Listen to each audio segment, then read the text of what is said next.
Hello students, welcome to my channel CWC chemistry with concept. आज के इस video में हम class 12 chapter first solid state के टॉपिक्स कवर करेंगे, जो हैं simple cubic cell, body centred cubic cell, face centred cubic cell, आद्य एकक कोशिका, काय केंद्रित एकक कोशिका, फलक केंद्रित एकक कोशिका। इनमें अव्यय कणों की संख्या कितनी होती है वो हम आज इस वीडियो में पढ़ेंगे। इससे पहले की वीडियो में बच्चों आपने देखा होगा कि किस तरह से एक यूनिट सेल जो होता है उसमें कणों की व्यवस्था, कणों का अरेंजमेंट, पार्टिकल्स का अरेंजमेंट किस प्रकार से देखने को मिलता है।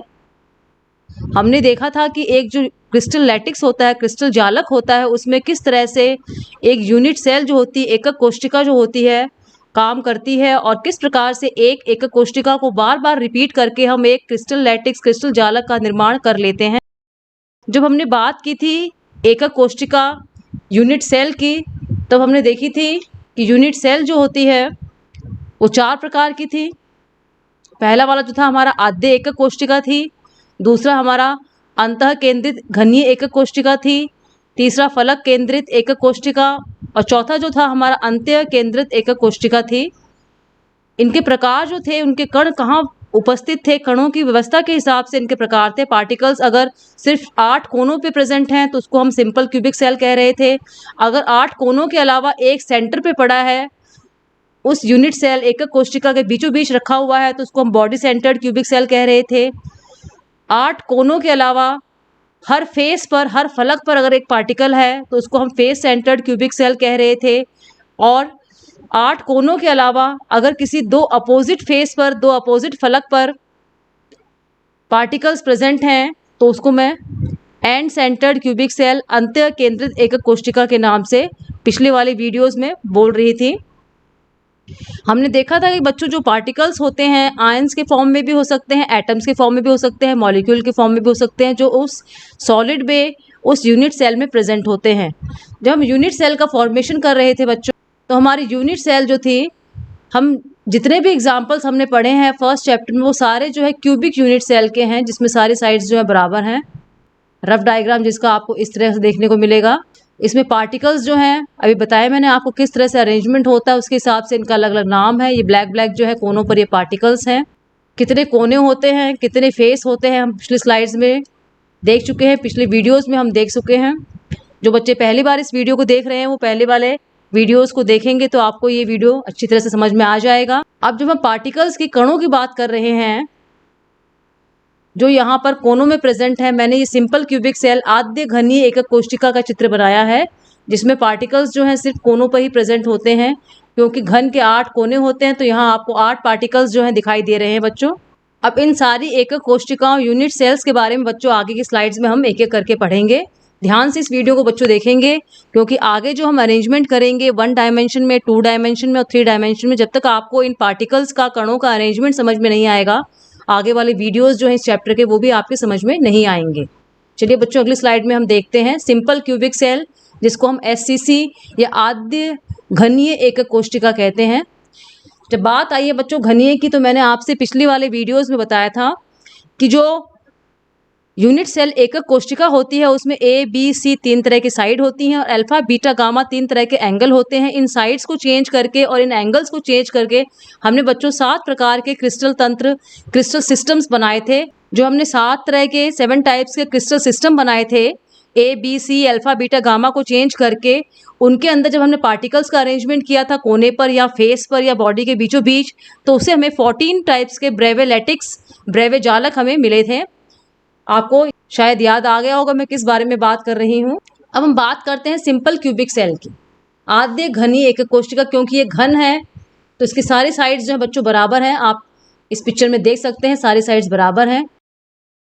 सिंपल क्यूबिक सेल जो होता है उसमें मैंने बताया था अभी आपको पीछे वाली स्लाइड्स में कि 8 कण होते हैं कोनों पर। यहाँ आपको 8 कण दिखाई दे रहे हैं, लेकिन अगर आप ध्यान से देखेंगे तो कोने पे जो कण है उसका कुछ पार्ट ही जो है इस कोशिका के अंदर आ रहा है। अगर मैं इस क्यूब को यहाँ से ऐसे एक्सटेंड कर देती हूँ तो आप देखेंगे कि आधा गोला जो है, आधे से ज़्यादा गोला जो है वो इस यूनिट सेल के बाहर जा रहा है।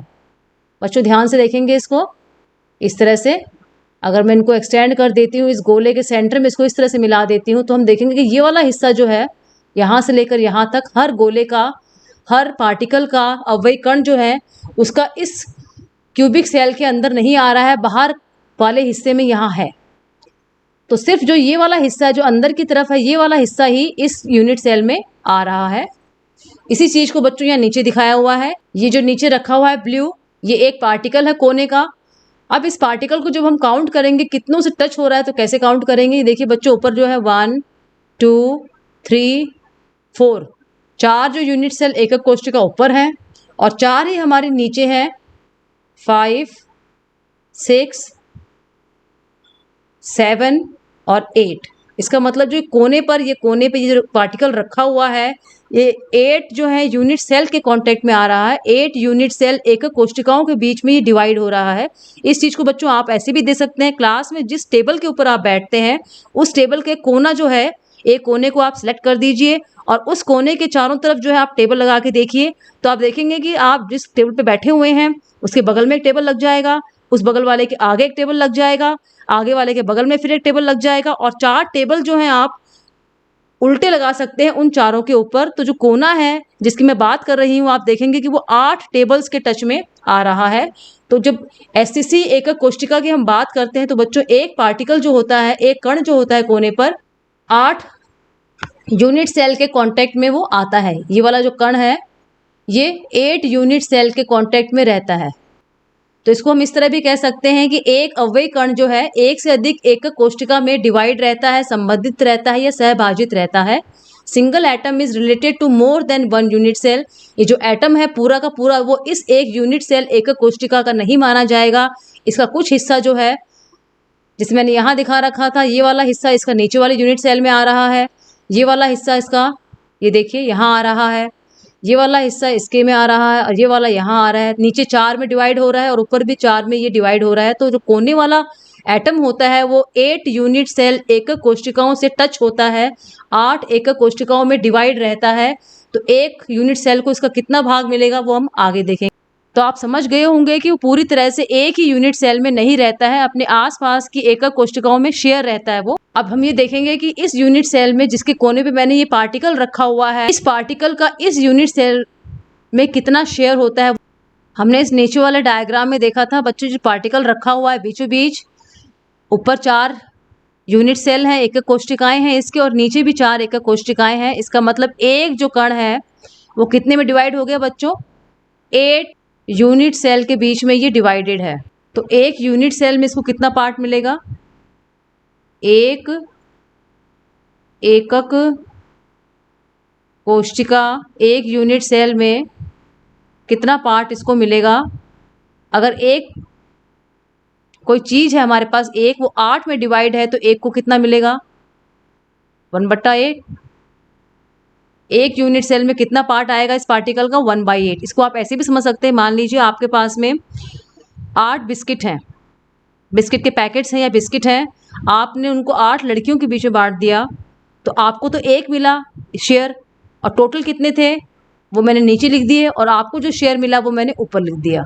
अब इस यूनिट सेल को कितना शेयर मिला, टोटल पार्ट उसके हो गए 8, इस कोने वाले गोले के हिस्से हो गए 8, और इस एक यूनिट सेल एकक कोशिका को इसका पार्ट मिल जाएगा 1/8, क्योंकि एक ही हिस्सा इसको मिल पाएगा। तो इसका जो हिस्सा मिलेगा वो मैं ऊपर लिख दूंगी और जितने मैंने पार्ट्स करे हैं वो मैंने नीचे लिख दिया।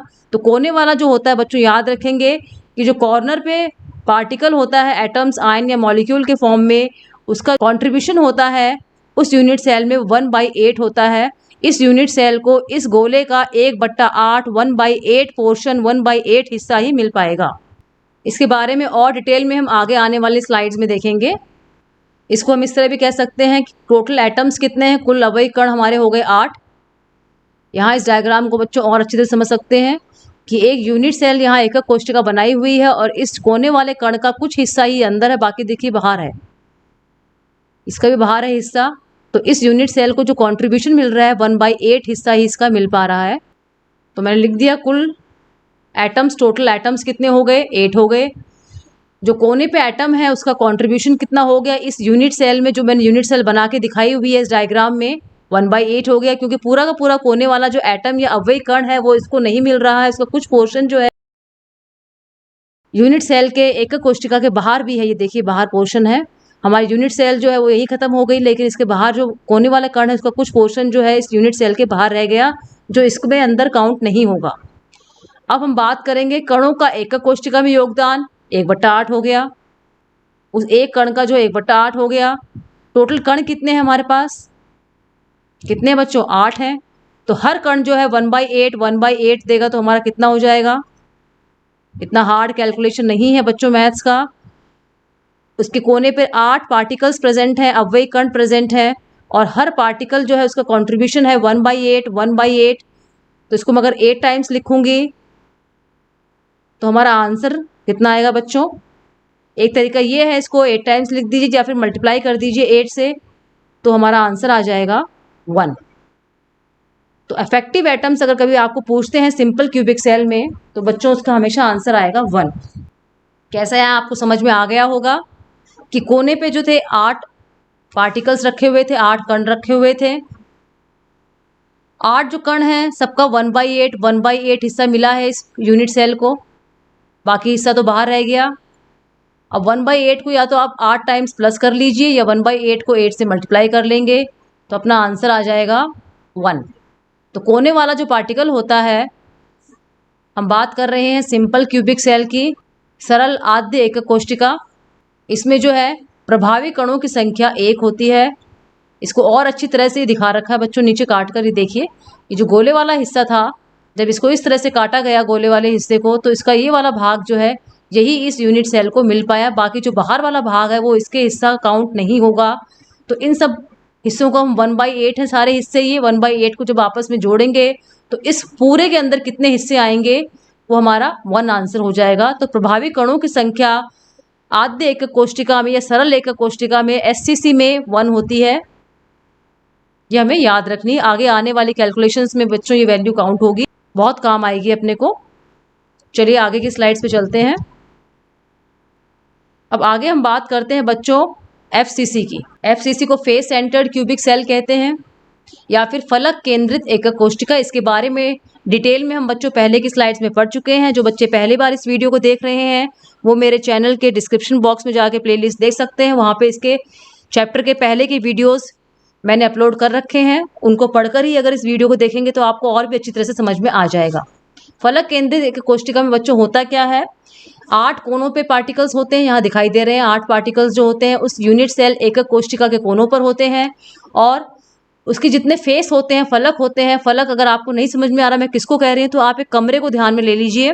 4 दीवार हो गई, एक फर्श हो गया और एक छत हो गई, तो कितने फेस हो गए, 6 हो गए, और कोने कितने होते हैं, 8। तो यहाँ पे टोटल कितने पार्टिकल्स होंगे, कण कितने होंगे हमारे, 14 कण हमें यहाँ दिखाई देंगे। आप चाहें तो यहाँ दिखा रखा है, इस पिक्चर में काउंट कर सकते हैं। अब जो है इस तरह की एकक कोशिका जो होती है, यूनिट सेल जो होती है बच्चों, उसके अंदर प्रभावी कण अफेक्टिव एटम्स कितने होते हैं वो हम कैसे काउंट करेंगे।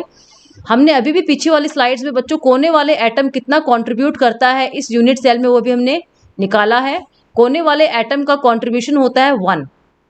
अभी हमने निकाला था बच्चों 1/8, एक पार्टिकल का एक एटम का हो गया। टोटल एटम्स कितने हैं हमारे, 8 हैं, तो हमारा आंसर आ जाएगा 1। हमेशा याद रखना है कि जो कोने में पार्टिकल, एटम, आयन या मॉलिक्यूल के फॉर्म में प्रेजेंट है उसका यूनिट सेल में कंट्रीब्यूशन हमेशा 1 होगा, उसकी सहभागिता 1 होगी। अब हम बात करते हैं जो इसके फलक पर फेस पे जो एटम्स रखे हुए हैं उनकी बात करते हैं बच्चों। ये देखिए इस तरह से फेस वाले एटम को इन्होंने दिखाया हुआ है। अब क्योंकि इस यूनिट सेल के इस एकक कोशिका के बगल में एक एकक कोशिका और भी है, और जो फलक पर जहाँ फेस के ऊपर जो एटम रखा हुआ है वो आधा जो है पहले वाली यूनिट सेल में काम आ रहा है और आधा जो है बगल वाली यूनिट सेल में काम आएगा, तो इसका कॉन्ट्रीब्यूशन जो है, सहभागिता जो है एक यूनिट सेल में बच्चों कितनी हो जाएगी, 1/2, क्योंकि आधा तो इसका है बगल वाले का और आधा जो है ये वाला पार्टिकल जो है एटम, मॉलिक्यूल, आयन जो भी है, आधा इसका है। दोनों में हाफ हाफ डिवाइड हो रहा है, अगल बगल वाली में जो है हाफ हाफ डिवाइड हो रहा है। जबकि कोने वाला जो था बच्चों एटम, वो 8 यूनिट सेल में, मैंने आपको एग्जाम्पल देके बताया था किस तरह से टेबल के ऊपर आप 4 टेबल रखकर, टेबल के बगल में टेबल रखकर उस कोने को कितने टेबल से टच होता है उसका आइडिया लगा सकते हैं।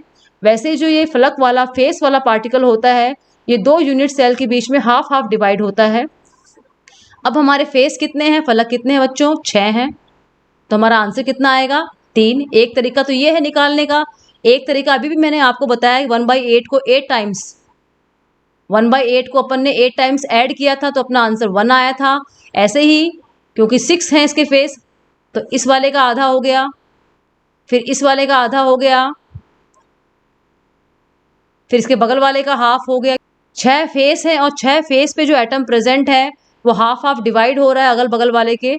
अगर इस साइड का है तो इधर से हो रहा है, ये ऊपर वाला है तो ऊपर एक यूनिट सेल है उसमें डिवाइड हो रहा है हाफ हाफ, इधर बगल वाला जो है इधर वाले के साथ हाफ हाफ डिवाइड हो रहा है, नीचे वाला नीचे वाले के साथ हो रहा है, ये सामने वाला सामने वाले के साथ हो रहा है, पीछे वाला पीछे वाले के साथ हो रहा है। तो हम आधे आधे को 6 बार प्लस करेंगे तब भी हमारा आंसर 3 आएगा, या हाफ को हम 6 से मल्टीप्लाई कर देंगे तब भी हमारा आंसर 3 आएगा बच्चों। तो टोटल एटम्स या पार्टिकल्स कितने हो जाएंगे? कोने वालों का कंट्रीब्यूशन हो गया 1 और जो फेस पर रखे हुए हैं इनका कंट्रीब्यूशन हो गया 3, तो टोटल जो है हमारे इफेक्टिव एटम्स बच्चों यहाँ पे 4 आ जाएंगे। हम आगे आने वाली स्लाइड्स में इसको और अच्छी तरह डिटेल से पढ़ लेते हैं। यहाँ पे बच्चों क्लियरली दिखाया हुआ है कि किस तरह से हम कैलकुलेशन करेंगे इफेक्टिव एटम्स प्रभावी कणों की संख्या निकालने के लिए। ये हमारा जो है फलक पर फेस वाला हो गया, जो आधा इस वाली यूनिट सेल में आ रहा है और आधा इधर बगल वाली में आ जाएगा। ऐसे ही जो है इसका कंट्रीब्यूशन हो जाएगा, ऐसे नीचे वाले का आगे पीछे जितने भी 6 फेस हैं 6 फेसेस हैं सबके जो बीचों बीच फेस के बीच में जो ये पार्टिकल रखा हुआ है एटम आयन मॉलिक्यूल के फॉर्म में, ये आधा जो है इस यूनिट सेल का है और आधा इसके बगल वाले यूनिट सेल का है। क्योंकि हमने बच्चों पढ़ा है कि ये क्रिस्टल जालक क्रिस्टल लैटिक्स जो होता है बहुत सारे यूनिट सेल एकक कोशिकाओं के आपस में मिलाने से एक के ऊपर एक रखने से बनता है। पिछले वाले वीडियो में बच्चों मैंने इसकी तुलना एक दीवार से की थी जिसको हम ईंटों के द्वारा बनाते हैं एक के ऊपर एक पर्टिकुलर पैटर्न में रखकर। तो जो कॉर्नर वाले एटम हैं, कोने वाले कितने एटम है बच्चों? 8 हैं। जो 8 एटम कोने पे प्रेजेंट है उनका इस एकक कोशिका में योगदान हमने सिंपल क्यूबिक के केस में निकाला है, तो हमारा कितना आ जाएगा? 8 कण हैं और हर कण जो 1/8 भाग जो है इस एकक कोशिका को दे रहा है, तो कुल भाग कितना हो गया? हमारा 1 हो गया। फलक कितने हैं? 6 हैं। 6 फलक हैं तो उनके ऊपर 6 हमारे एटम्स प्रेजेंट हो गए। अब इसका योगदान कितना होगा? 6 तो हमारे वो हैं एटम्स और एक एटम जो है कितना कंट्रीब्यूशन दे रहा है? आधा दे रहा है, क्योंकि आधा तो इस यूनिट सेल का और आधा बगल वाली यूनिट सेल का है, तो इसका कंट्रीब्यूशन हो जाएगा हमारा 3 बच्चों। अब इन प्रभावी कणों की संख्या हम कैसे निकालेंगे? 1 को और 3 को हमने जोड़ लिया तो हमारा आंसर आ गया बच्चों 4। 4 कैसे आया? क्योंकि हम बात कर रहे हैं एफसीसी की, फलक केंद्रित एकक कोशिका की, जिसमें 8 कोनों पे एटम्स प्रेजेंट होते हैं, अवयवी कण प्रेजेंट होते हैं और 6 जो है फलक पर प्रेजेंट होते हैं। फलक वाला कण जो है वो 3 का कंट्रीब्यूशन करता है क्योंकि आधा आधा अगल बगल वाले में डिवाइड होता है, और कोने वाला जो है वो 1 का कंट्रीब्यूशन करता है क्योंकि वो कोने का कण जो है वो अगल बगल वाली 8 एकक कोशिकाओं के बीच में वो डिवाइडेड रहता है, तो इस यूनिट सेल को उसका 1/8 भाग ही 1/8 पार्ट ही मिल पाता है। तो अगर आपको आता है कि एफसीसी में इफेक्टिव एटम्स प्रभावी कणों की संख्या कितनी है, तो उसका आंसर बच्चों 4 होगा। उम्मीद करती हूँ कि आपको किस तरह से निकालना है समझ में आ गया होगा। फिर भी अगर आपको थोड़ा मुश्किल लग रहा है तो वीडियो को पॉज करके आप दोबारा बैक जाकर सिंपल क्यूबिक सेल को देखकर दोबारा समझ सकते हैं। आगे आने वाली स्लाइड्स में हम कुछ और प्रकार की यूनिट सेल्स एकक कोशिकाएं देखेंगे। अगला है हमारा बच्चों BCC, body centred cubic cell. अगर बच्चों आपने मेरा पहले वाला वीडियो देखा है तो बॉडी सेंटर्ड क्यूबिक सेल जो है वो नाम आते ही आपको समझ में आ गया होगा कि बॉडी सेंटर्ड में किसको कह रही हूँ। बॉडी सेंटर्ड जिसको हम बीसीसी भी कहते हैं, अंतः केंद्रित घनीय कोशिका।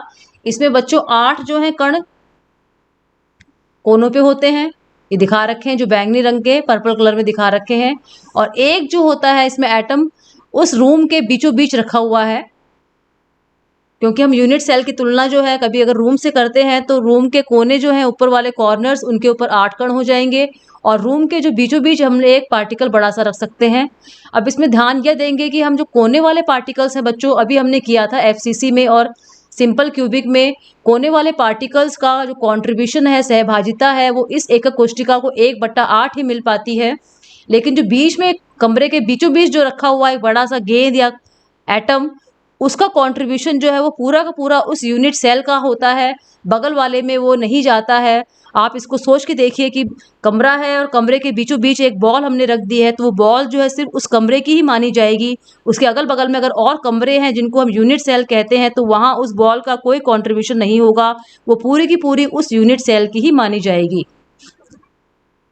तो इसको हम कह सकते हैं कि जो एकक कोशिका के केंद्र में, जिस एक की मैं बात कर रही हूँ, कमरों के बीचों बीच जो रखा हुआ है बॉल के रूप में या एटम के रूप में, उपस्थित अव्ययी कण किसी भी अन्य एकक कोशिका के साथ सहभाजित नहीं होता है। जो कमरे के बीचों बीच पड़ा हुआ है वो किसी और के साथ में शेयर नहीं होता है बच्चों, क्योंकि वो कहीं भी अगल बगल की एकक कोशिकाओं यूनिट सेल के साथ में वो टच नहीं हो रहा है। इसके इफेक्टिव एटम्स बच्चों हम आगे आने वाली स्लाइड्स में निकालेंगे। अब जो कोने पे एटम प्रेजेंट हैं उनकी अमाउंट जो है हमारी 8 है।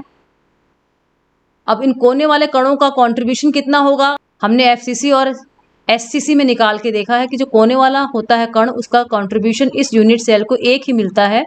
8 कोने हैं और एक कोने का शेयर जो है 1/8 है, तो इसको मल्टीप्लाई कर लेंगे तो हमारा आंसर आ जाएगा 1। अब जो बीचों बीच रखा हुआ है वो पूरा का पूरा इसको मिल रहा है। ये वाला जो है इस केवल इस यूनिट सेल का है, अगल बगल में किसी और यूनिट सेल एकक कोशिका के साथ में ये शेयर नहीं हो रहा है, तो इसी का काउंट होगा। तो इसका कंट्रीब्यूशन बच्चों हो जाएगा 1। कुल कण कितने हो जाएंगे प्रभावी कण जो इस यूनिट सेल के काउंट होंगे, एक तो 8 कॉर्नर वाले के हिसाब से और एक जो है बीचों बीच रखा हुआ, टोटल हमारा हो जाएगा 2। तो बीसीसी के केस में बच्चों याद रखेंगे प्रभावी कण जो है इफेक्टिव एटम्स जो है वो हमारे 2 होते हैं, एफसीसी के केस में 4 होते हैं और सिंपल क्यूबिक सेल के केस में 1 होते हैं। बच्चों इसमें न्यूमेरिकल्स बहुत सारे आते हैं, जब तक आपको ये नंबर याद नहीं रहेगा आपको न्यूमेरिकल्स आसान नहीं होंगे सॉल्व करने के लिए। अब यहाँ जो है बच्चों डायग्राम भी दिया हुआ है जिससे आपको और अधिक क्लियर में समझ में आ जाएगा। ये देखिए बड़ी बड़ी बॉल्स दी हुई हैं कॉर्नर पे, 8 बॉल्स हैं ग्रे कलर की और बीचों बीच एक रेड कलर की बॉल दी हुई है जो सिर्फ इस यूनिट सेल के अंदर ही रह गई है, बाहर किसी से भी टच नहीं हो रही है। जबकि कोने वाली एटम्स जो है जिसको बॉल कह रही हूँ वो अगल बगल वाली और यूनिट सेल से भी टच हो रहे हैं। इसको एक और मॉडिफाइड स्ट्रक्चर यहाँ दिया हुआ है। 8 जो कोने वाले हैं उनका 1/8 ही हिस्सा मिल पाता है इस यूनिट सेल को। मैं बार बार आपको बता रही हूँ, पिछली स्लाइड्स में मैंने आपको बताया है। लेकिन बीच वाला देखिए पूरा का पूरा इसको मिल रहा है, तो इसको हम 1 ही मानेंगे। अब इन सबको आपस में ऐड करेंगे तो हमारा आंसर जो है बच्चों, एक इसका पार्टिकल पीछे रह गया, हमारा आंसर जो आएगा बच्चों 2 आएगा। 1/8 को 8 से मल्टीप्लाई करेंगे तो 1 आ जाएगा और बीच वाला जो है इसका कंट्रीब्यूशन पूरा का पूरा इस यूनिट सेल का है, तो उसको हम 1 के रूप में लेंगे, तो 1 + 1 हमारा आंसर हो जाएगा बच्चों। नेक्स्ट स्लाइड में बच्चों हम एक कोशिका और रह गई है उसकी बात करेंगे, जिसको हम बोलते हैं एंड सेंटर्ड क्यूबिक सेल या अंतः केंद्रित, केंद्रीय भी बोल सकते हैं इसको, एकक कोशिका। ये भी हमने पिछले वीडियो में पढ़ा था। उसको हम कितने एटम्स उसमें देखने को मिलते हैं हमें, अंतः केंद्रित एकक कोशिका जो हमारी होती है एकक कोशिका को बोलते हैं, जिसमें 8 तो कोनों पे कण प्रेजेंट है और 2 जो है किसी भी अपोजिट फेस के ऊपर है। वो फेस हमारे ये 2 भी हो सकते हैं, ये पीछे वाला और ये सामने वाला भी हो सकता है, ऊपर वाला और नीचे वाला भी हो सकता है। जिस तरह से एफसीसी में सभी फेसेस पे होता है, सभी फलक पे उपस्थित होता है, एंड सेंटर्ड क्यूबिक सेल में सभी फेसेस पे पार्टिकल या एटम्स प्रेजेंट नहीं होंगे, सिर्फ अपोजिट किन्हीं भी 2 अपोजिट जो है फेसेस पे प्रेजेंट होंगे। अब बच्चों इनका कंट्रीब्यूशन उम्मीद करती हूँ अभी तक आपको निकालना आ गया होगा। कोने वाले कितने कंट्रीब्यूट करते हैं, टोटल 8 हैं और एक का कंट्रीब्यूशन 1/8 होता है, तो इसका कंट्रीब्यूशन हमारा हो गया 1। अब यहाँ देखना है हमें कि ये 2 पार्टिकल्स हैं लेकिन फेस पे प्रेजेंट है। हमने देखा था कि जो पार्टिकल फेस पे प्रेजेंट होता है उसका सिर्फ हाफ हिस्सा इसको मिल पाता है, हाफ हिस्सा जो बगल वाली यूनिट सेल होती है, एक कोशिका होती है, उसमें चला जाता है। तो हाफ हिस्सा तो हमारा बच्चों इसका हो गया और हाफ हिस्सा, क्योंकि 2 ही पार्टिकल्स प्रेजेंट हैं, 2 ही अव्ययी कण प्रेजेंट हैं फलक के ऊपर, तो आधा हिस्सा इसका हो गया, आधा हिस्सा इसका हो गया। तो हम इसको कर सकते हैं हाफ + हाफ कितना होता है बच्चों हमारा 1 हो जाएगा और 1 ये हो गया हमारा कॉर्नर वाले की वजह से और 1 हो गया हमारा फलक वाले की वजह से, टोटल हमारे हो जाएंगे 2। तो कैसे लिखेंगे, number of atoms at corner पे कितने एटम हो गए, 8 हो गए। कोने वाले एटम का कंट्रीब्यूशन कितना होता है, 8 × 1/8 होता है, ये हमारा 1 आता है, हमने देखा है पिछली सारी स्लाइड्स में। जो पीछे की स्लाइड्स हैं उनमें हमने बड़े ध्यान से देखा है कि किस तरह से हमने 1 निकाला था कोने वाले के लिए। फेस जो है फलक पे कितने प्रेजेंट हैं, 2 ही प्रेजेंट है, क्योंकि हम सिर्फ 2 अपोजिट फलक, 2 अपोजिट फेस पे ही एटम्स पार्टिकल्स के फॉर्म में रखेंगे। तो फेस वाले एटम का कॉन्ट्रीब्यूशन कितना हो जाएगा, एक जो है वो आधा देगा, और हैं कितने हमारे पास बच्चों, 2 हैं, तो इसका कॉन्ट्रीब्यूशन हो जाएगा हमारा 1। अब टोटल जो है कितने कण हो जाएंगे, प्रभावी कणों की संख्या हम कैसे निकालेंगे, जो कोने पे 8 प्रेजेंट है उनकी वजह से 1 हो जाएगा, और जो 2 फेस पे प्रेजेंट हैं उनकी वजह से भी 1 हो जाएगा। तो टोटल इफेक्टिव एटम्स या प्रभावी कण जो हमारे होंगे बच्चों, उसकी संख्या हमारी 2 आ जाएगी। उम्मीद करती हूँ बच्चों आपको किस तरह से अव्यय कण या पार्टिकल्स निकालने हैं समझ में आ गया होगा, और आप आगे भी अगर आपने अच्छी तरह देखा है तो गलती नहीं करेंगे और आप सही से सभी कणों की संख्या निकाल लेंगे। एक बार हम फटाफट रिवाइज कर लेते हैं। एससीसी में कितने थे बच्चों, जिसमें 8 कोनों पे एटम्स प्रेजेंट थे, सबका कंट्रीब्यूशन कितना हो गया था बच्चों, 1 आया था हमारा प्रभावी कणों की संख्या। उसके बाद हमारा था फेस सेंटर्ड एफसीसी, एफसीसी में हमारा नंबर आया था 4 आया था इफेक्टिव एटम्स प्रभावी कणों की संख्या।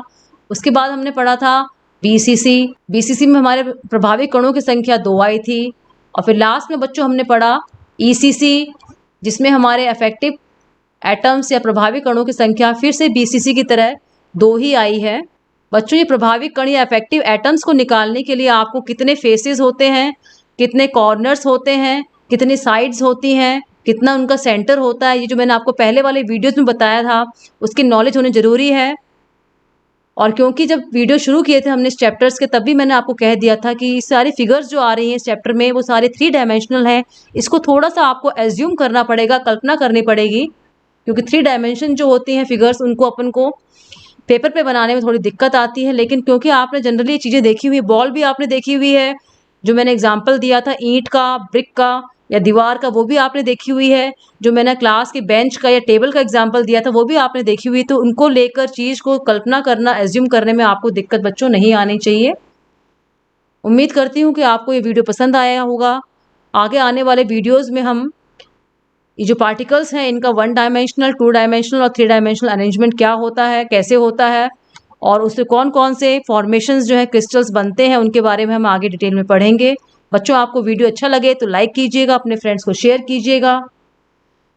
जो लोग पहली बार मेरे वीडियो को देख रहे हैं वो चैनल को सब्सक्राइब कर दीजिए, बेल आइकन प्रेस कर देंगे तो आपको आगे आने वाले वीडियोज़ के नोटिफिकेशंस बच्चों टाइमली मिल जाएंगे। थैंक यू बच्चों।